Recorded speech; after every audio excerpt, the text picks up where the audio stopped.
Today I'm going to show you what it's like to play Microsoft Flight Simulator with the Thrustmaster Hotas 1 T-Series flight stick. So we're going to do the takeoff and landing training mission, and we're going to do the first solo flight. That way you can see what it's like. Obviously we're in some Cessna plane. These are not fighter jets, these are civilian planes. And we're going to begin. All right, ready to fly.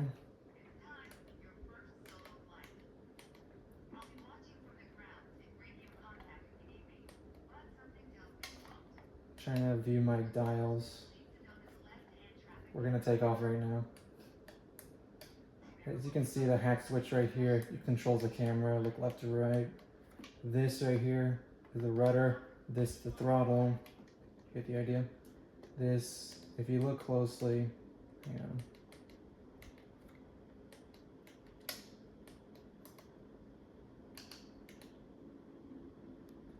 If you look at the bottom of the screen, my stick and the yoke are moving at the same time. So we're gonna throttle up. We're gonna try to stay center, and then we're gonna take off.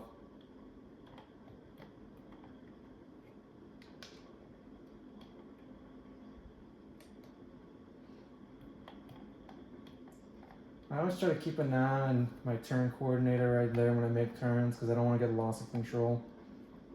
And obviously altimeter and crap, and then the power stuff.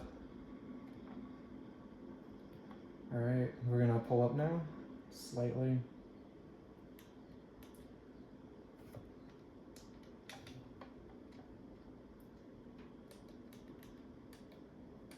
Messed up there, I'm trying to look down.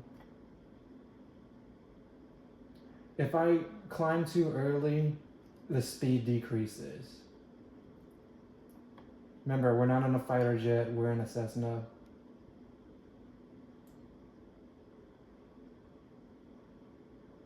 I'm trying to get to 75 knots and reach 5,700 feet. Let me try to level off real quick. Basically what we're just gonna do is this whole entire solo flight is just you basically flying in a rectangle. All the turns will be left in this level, so you can also view this as like a guide for this mission. Alright, we're at 75 knots. Now we're gonna slightly increase altitude. We're at 5,000 feet. We're at 3,000 feet. I take that back.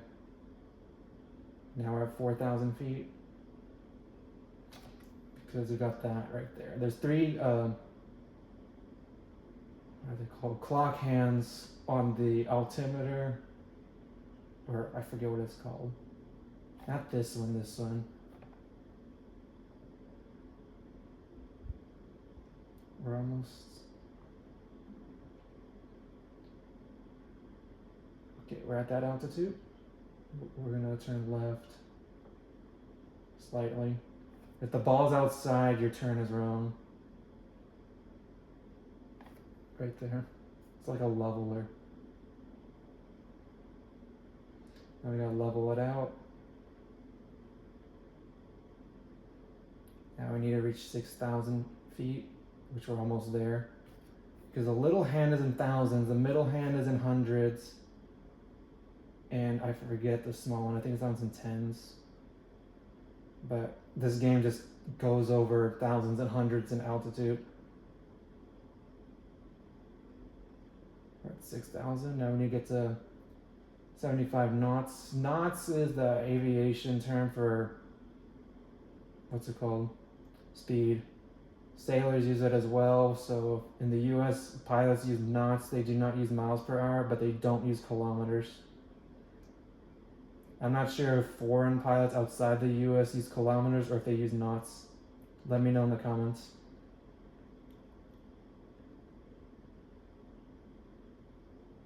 Now they want 80 knots. And they want 6,000 feet. I'm 6,200 feet above, so descending, which that just means going down. Climbing means going up. The blue portion of here means that you're going up, and the more brown it is, it means you're going down. Wait. Okay, I need to reduce. Because I'm at 100 knots. Gotta drop it down to 80.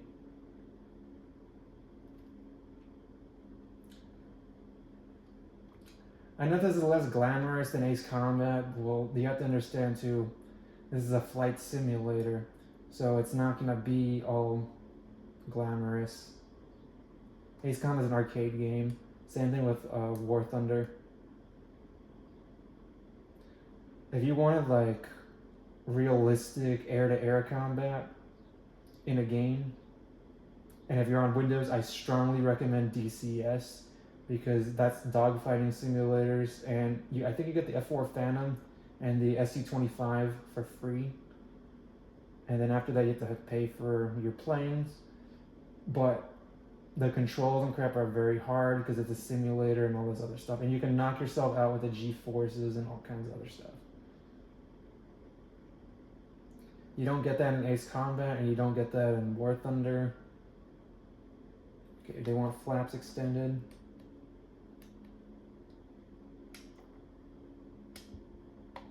I'll do that. Actually, yeah, that's the problem with this joystick. Okay, so the button up here is to extend flaps, I guess, and the one below it on this side is to decrease flaps. Some of the controls are kind of different with the joystick. I love the hat switch controls the camera, but if I pull the trigger, I can more or less look backwards. So they want 80 knots. What's my altitude?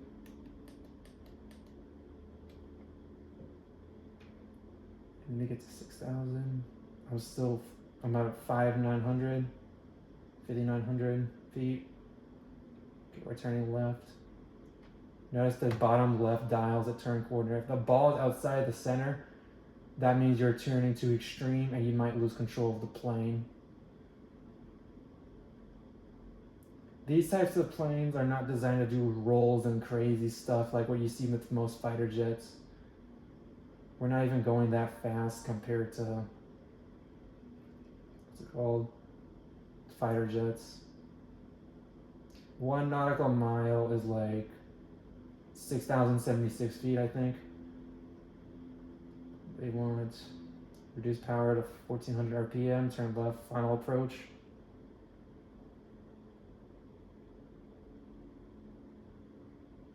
Where's my power gauge? I don't know where it is. I'll just reduce. If we stall, I'll just increase speed. Alright. Now we're landing. Maintain 65 knots. They want us to reduce speed. Come on, reduce your speed.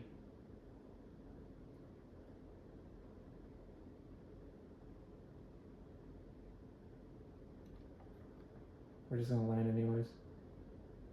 Take a risk. My landing gear in the Cessna is already deployed, but I don't want to lose control while landing. And when I'm on the road, I'm gonna use the yaw pedals to level myself out. This is not advisable. I know I broke so many rules right now. Okay, I'm level. Alright, come on, touch ground, touch ground. Okay.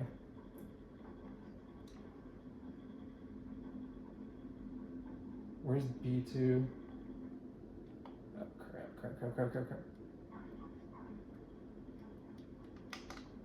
Oh, I found it, but I messed up here. I just broke every rule. This is a bad landing. So, your brake is right here. Not this one with the stripes, this one right here. So I severely messed up. Alright, we're done flying. So that's the Hotas. That's the Thrustmaster Hotas 1 T-Series flight stick with Microsoft Flight Simulator on the Xbox Series X. I could have done better, but I messed up the landing. So that was all for this video. Thank you for watching.